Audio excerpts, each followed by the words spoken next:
Cyber will have to wait as he comes up with his next big, ingenious use for the Flubber invention. Basketball. That's right, instead of selling his invention to some business or scientific research lab, getting the money to save the college, he tests the effects of Flubber on basketball. Why aren't you committed? Gee, I wonder if it's going to bounce around, break stuff, and result in someone getting hit. Like clockwork. Why don't they just call this movie Bounces and nobody laughs? So he gives Flubber padded shoes to the loser team to try to make them play a lot better. Look, they're all wearing glasses, so they must be part of the losers because they're all wearing glasses. Losers, glasses, loser, glasses. They are one and the same.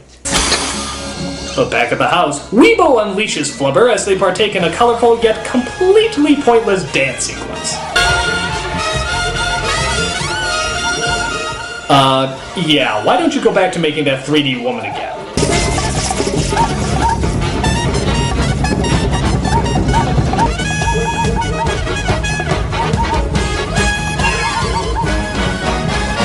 This is boring. Maybe back then this was really impressive, but now it just looks like a really bad Super Bowl commercial.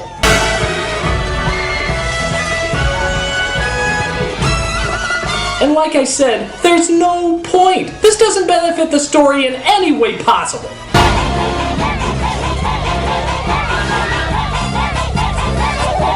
Big lip on board. While that's going on, Brainerd watches as the Flubber he secretly slipped onto the players starts paying off.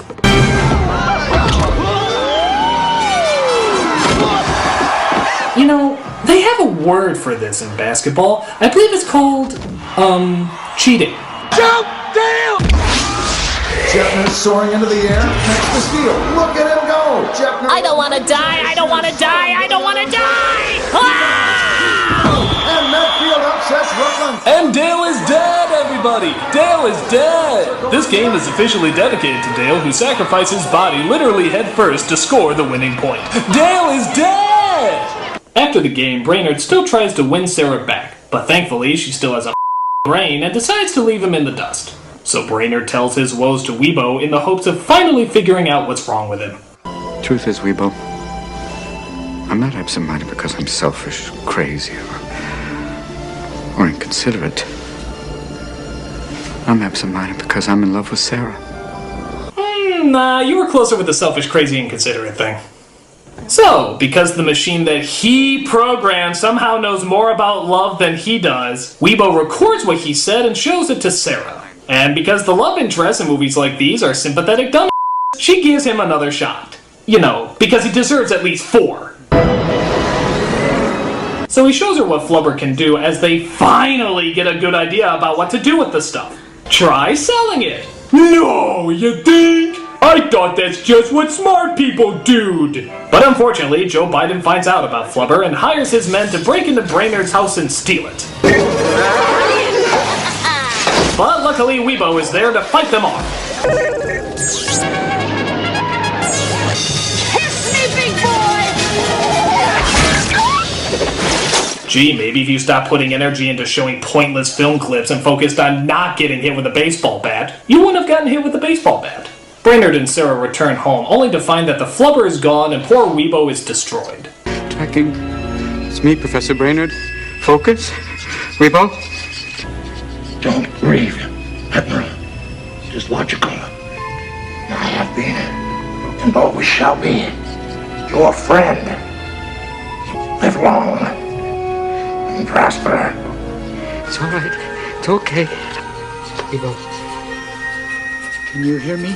Oh, hey, just an idea here. Why don't you rebuild her? I mean, you pretty much created life. Surely you must have kept the notes on how to make another one. Well, it turns out he didn't. But luckily, Weebo did. Yeah, I guess she figured his stupidity would do her in at some point, so she took the time to make a backup of herself on the computer. Boy, talk about the invention being smarter than the inventor. Philip, a full and complete design of me is in this file. I've made a few changes. I've removed a few of my flaws and added a little of you. So I forget things, care nothing about what's really important, and try to pass off being an as delightfully quirky. Teehee. So Brainerd and Sarah go to get the flubber back from Joe Biden, only to find one of the masterminds behind the whole scheme. The Lovebirds. Oh, yeah, what a shock. You mean the guy who always plays the villain and even stated in the beginning that he was the villain, it turns out is really the villain? I was just looking over the formula. Dangerous mix. This looks like a job for uninspired slapstick. Get him! What is with your sense of balance? You fall more than the serial killer from Scream. Look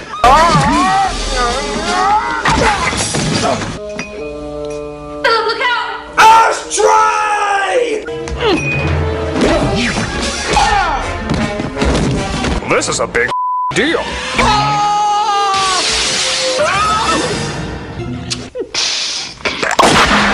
Wow, so the guy who wrote The Breakfast Club and Pretty in Pink actually had to write the words "he farted flubber" out of his. This is a sad day, people. So they get Flubber back, sell the stuff to save the college, and finally, for the 4th time, try to get married. Be husband and wife together. You may now kiss the video screen. What? You mean he still couldn't make it to the wedding? This guy is scum! I'll meet you at the reception. I'm almost done.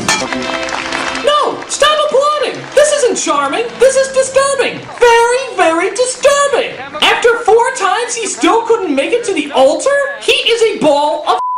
Why are you marrying him? Nothing indicates that he would be a good husband. Where are you spending your honeymoon? Divorce court? Imagine if you guys had kids, what would happen then? Oh, I'm sorry that I drowned little Timmy, but I was really working on this important experiment. Run away, woman! Run away! Go marry that jerky guy! He at least would show up! True, he's a diabolical villain, but he would show up! What a horrible ending! What a horrible movie! What a flat-out horrible experience! I can't believe how badly this movie is written, and I still can't believe it was written by the late great John Hughes. None of these characters are likable, and the ones who are either stupid or have serious psychological issues. But to be fair, maybe it was the other writer. I mean, there were 2 writers on this movie, John Hughes and this other guy. Maybe it was the other guy.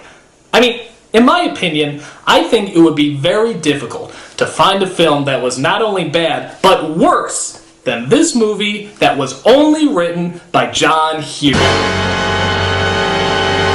Oh snap.